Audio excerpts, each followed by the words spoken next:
스토리텔러 김 작가의 텔러 여러분 안녕하십니까? 재밌는 이야기 속에서 의미를 찾아 우리가 함께 소통하며 성장하는 채널 스토리텔러 김 작가입니다. 제가 뇌에 관심이 많아서 저의 채널에서도 두 권의 책을 이미 소개를 했었는데요. 오늘은 RHK 출판사에서 뇌는 작아지고 싶어 한다라는 책을 보내주셔서 말씀을 드리고자 합니다. 우리가 일반적으로 똑똑한 사람은 뇌가 크다라는 말을 많이 하는데요. 이 말이 사실일까요? 인류는 200만 년 가까이 진화해 오면서 우리의 뇌는 점점 커져 왔다고 합니다. 그러니 뇌가 큰 사람이 똑똑하다는 말은 맞는 말이라고 생각이 되는데요. 뇌가 큰 동물들은 코끼리, 고래 등인데요. 모두 지능이 높은 것으로 알려져 있습니다.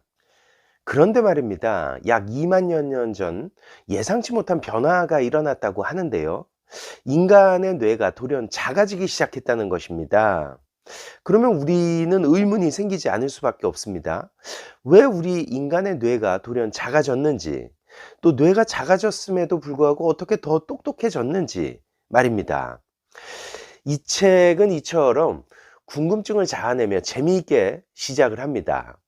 이러한 궁금증을 가지고 본격적으로 책의 내용을 살펴보도록 하겠습니다. 우리 인간의 뇌는 지난 2만 년 동안 15%가 줄었다고 하는데요. 그러니까 테니스공 하나 정도가 작아진 것입니다. 인간의 뇌가 작아진 이유를 결론부터 말씀드리면 인간이 사회화로 길들여졌기 때문에 뇌가 작아졌다는 것입니다. 무슨 이야기인지 잘 이해가 되시는지요? 좀 더 자세히 말씀을 드려보겠습니다. 인류는 수렵과 채집, 사냥을 하며 길찾기에 관련된 뇌 부위가 발달했고요. 식습관의 변화까지 겹쳐 점차 뇌가 커졌다고 합니다.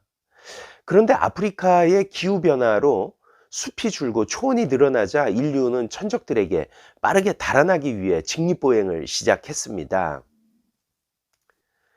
직립보행을 하면서 인류는 골반과 산도가 좁아진 탓에 인간은 누군가가 도와주어야만 출산을 할 수 있게 되었습니다. 누군가의 도움을 받고 출산을 하는 동물은 없다고 하는데요.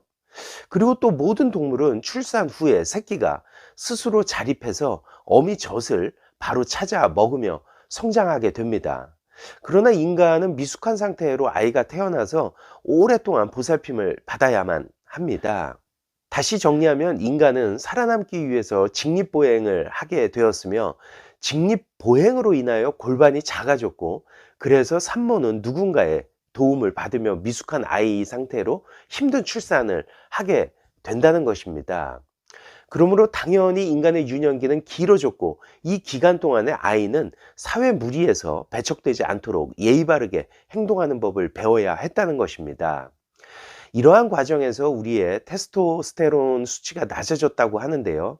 테스토스테론은 동물의 공격성과 지배 성향을 좌우하는 호르몬으로 단백질 합성 과정을 도와 근육과 각종 기관을 크고 튼튼하게 만듭니다. 이 수치가 줄어들면 당연히 뇌의 크기도 작아지는 것이죠. 결국 인간은 오랜 군집 생활의 결과 테니스 공 하나 정도의 뇌를 잃었다는 것입니다. 재미있는 논리입니다. 오늘도 저만 재미있는지 모르겠습니다. 이 책의 원제는 domesticated brain입니다. 즉 길들여진 뇌라는 것인데요. 제가 보기에는 국문 제목 뇌는 작아지고 싶어 한다 보다는 영문 제목이 좀 더 이 책 컨셉과는 맞는 것으로 보여집니다. 왜냐하면 궁극적으로 뇌가 작아진 것은 사회화로 길들여졌기 때문인 것이 이 책의 핵심 요점으로 보이기 때문입니다. 아무튼 이 책은 뇌에 관련된 책으로 뇌 과학에 대한 이야기뿐만 아니라 정치적인, 철학적인, 심리학적인 내용들을 모두 포괄적으로 다루고 있습니다. 또한 이에 관련된 전문가들을 통해서 저자가 주장하는 바를 논리적으로 뒷받침하고 있는데요.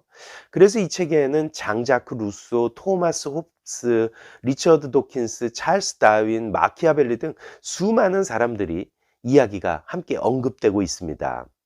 사실 너무 많은 사람들의 이야기가 나오다 보니 좀 그렇긴 한데요.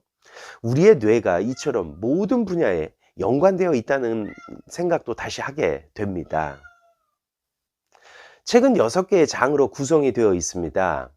1장 사회라는 환경을 탐색하다에서는 뇌가 어떻게 사회라는 환경을 탐색하고 자신을 어떻게 길들여 왔는지 그 진화 과정을 말하고 있고요.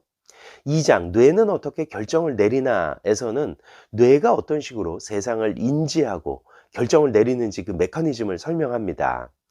3장에서는 우리 뇌가 유전적으로 어떤 기능을 가지고 태어나며 후천적으로는 무엇에 의해 어떤 변화를 겪는지를 언급하고요. 4장에서는 작아진 뇌가 어떤 식으로 우리를 통제하는지를 이야기합니다. 그리고 5장에서는 우리의 길들여진 도덕 본능을 이야기하고 6장에서는 인류가 궁극적으로 무엇을 갈망하는지를 알아봅니다. 우리는 벌써 1년 넘게 코로나 바이러스로 다른 사람과 차단된 생활을 하고 있습니다.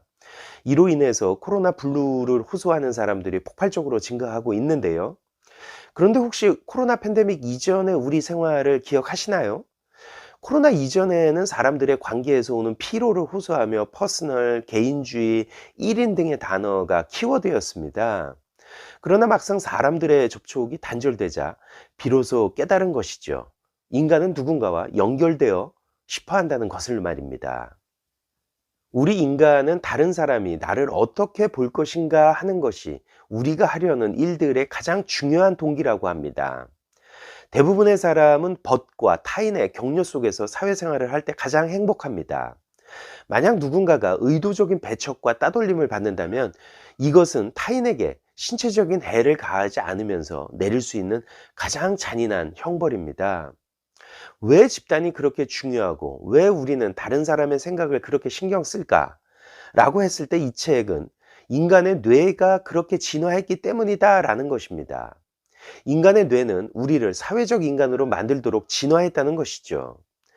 그래서 우리가 유튜브, 인스타그램, 블로그 등의 조회수나 구독자 수, 좋아요 버튼에 집착하는 것은 당연히 뇌에 작동하는 것이라는 것입니다.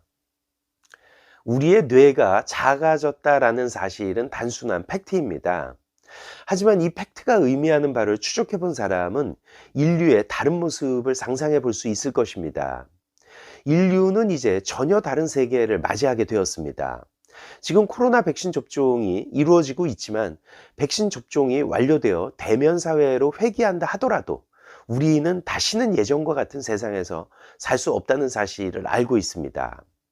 하지만 우리가 어떤 식으로 변화해 왔는지 기억하면 이를 토대로 미래를 예측할 수 있을 것입니다.